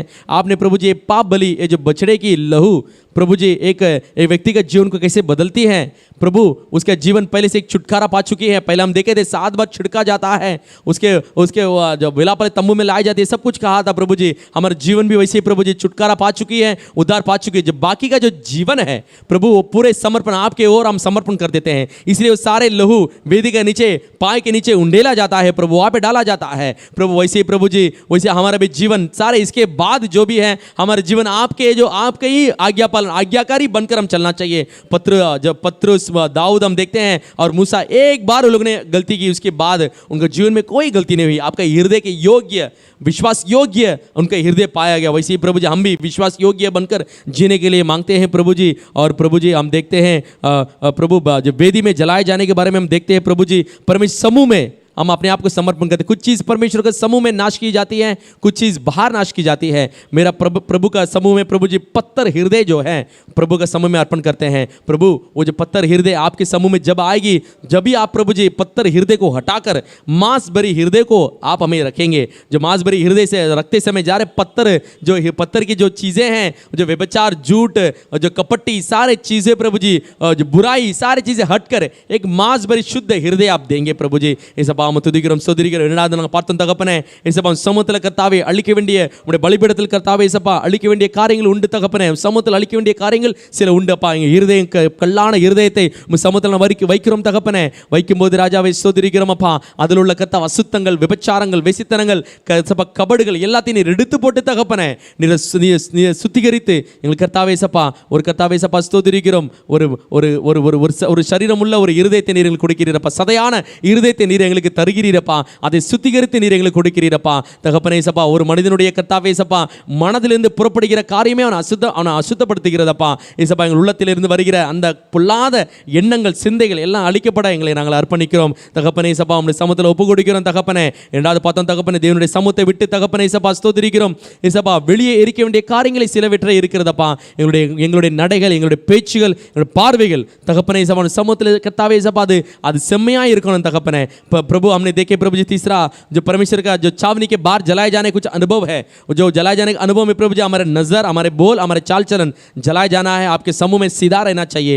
तभी जाके प्रभु जी जो हम पवित्र होंगे, पवित्र रहेंगे, दूसरे को भी पवित्र कर सकता है। आखिरी में हम देखे जो प्रभु राग उंडेले की जगह डाले हुए जगह भी जब हमारे आंखें, हमारे नजर, हमारे बोल, हमारे चाल चलन पवित्र होगी, वो जगह को भी हम पवित्र कर सकते हैं। हम प्रभु जी कई सारे चीजों के लिए बाहर निकलते हैं, हमारे आंखें कई सारे दुनिया में कई सारे अशुद्ध कामों को देखती हैं प्रभु। हम आंख बंद करके नहीं चल सकते, लेकिन प्रभु हमारे आंखों को वो जगह पर पवित्र रख सकते हैं। हमारे बोल, विचार, हमारे प्रभु जी चाल चलन, सारे चीज़ों को वहाँ पे पवित्र रख सकते हैं। जिस चीज़ को देखना है वही चीज़ को देखना है, जिसको बोलना है वही बोलना है, जिधर चलना है वहीं पे चलना है प्रभु। जिसके अलावा हमें आपने एक समझदार, एक विवेक भरा हृदय को आपने हमें दिया है, उसे हम समझ लेना चाहिए, जान पहचान कर लेना चाहिए कैसे जगह है, कैसे नजर है करके हम ऐसे परख कर हम उसे दूर हटने के लिए, हमें अपने आप को अशुद्ध बरकरार रखने के लिए प्रभु जी हम अपने आप को समर्पण करते हैं। आप जब हम पवित्र रखेंगे, जो राग डाला जाता है वो जगह भी पवित्र हो जाएगी, क्योंकि आप वो जगह को पवित्र ठहराते प्रभु। वैसे प्रभु जी सारे लोग समर्पण करते ஏசப்பா। எங்களுடைய கர்த்தா நடைகள், பேச்சுகள், பார்வைகள் நாங்கள் பரிசுத்தமாய் காத்துக்கொள்ளும் போது தகப்பனே நான் போகும் இடமெல்லாம் ஒரு பரிசுத்தம் காணப்படும் அப்பா। எதை பார்க்கணுமோ அதை மட்டுமே பார்க்கணும், எதை பேசணுமோ அதை மட்டுமே பேசணும், எதை கர்த்தா எங்கே நடக்கணுமோ, எங்கே போக வேண்டுமோ அதை மட்டும் அங்கே மட்டுமே நாங்கள் போகணும் அப்பா। நான் போகும்போது ராஜாவே நண்பர்கள் கூட கர்த்தாவே சப்பா எங்கள் நடைகளை பார்த்து, எங்கள் பார்வைகளை பார்த்து, எங்கள் பேச்சுகளை பார்த்து அவர்களும் மாறக்கூடிய கர்த்தா எத்தனையோ தருணங்கள் இருக்கிறது தகப்பனே. அதில் ஒப்பு கொடுக்கிறோம். எங்களையும் சாட்சியாக நீர் மாற்றுங்கப்பா கர்த்தாவே சப்பா. எங்களை சாட்சியாக நாங்கள் மாற்றும்போது வெளிப்புறத்தில் போய் நாங்கள் எரிக்கும் போது தகப்பனே பரிசுத்த தேவனே சப்பா ஏசப்பா சாம்பல் கொட்டப்படுகிற அந்த இடமும் பரிசுத்தமாகும் தகப்பனே ஏசப்பா. அப்படிப்பட்ட கர்த்தாவே கிருபையை, அப்படிப்பட்ட ஒரு சாட்சியான ஜீவியத்தை நான் வாழும்படி நீங்கள் எங்களுக்கு கிருபை செய்யுங்க. இந்த நாளையும் கூட கர்த்தாவே செய்தியை கொடுத்த உம்முடைய கர்த்தாவே மகனை எமது கருத்தில் ஒப்பு கொடுக்கிறோம். இன்னும் அநேக கர்த்தாவே சப்பா கர்த்தாவே சப்பா ஒரு கர்த்தாவே सपा स्तोत्र मறைபொருள்களை நீர் எங்களுக்கு வெளிப்படுத்தி காட்டுங்க. कई सारे गुप्त चीज़ों को अपने दास के द्वारा प्रकट कीजिए. उनका परिवार, उनके बच्चों का आशीष करके दीजिए और उन्हें आने जाने को भी आशीष करके दीजिए प्रभु जी. அவருடைய குடும்பங்களையும் பிள்ளைகளையும் நீர் ஆசீர்வதித்து கொடுங்க. அவங்க போக்கியும் வரத்தையும் ஆசீர்வதித்தாங்க. இயேசுவின் இன்ப நாமத்தில் கேட்கிறோம் பிதாவே, ஆமென்.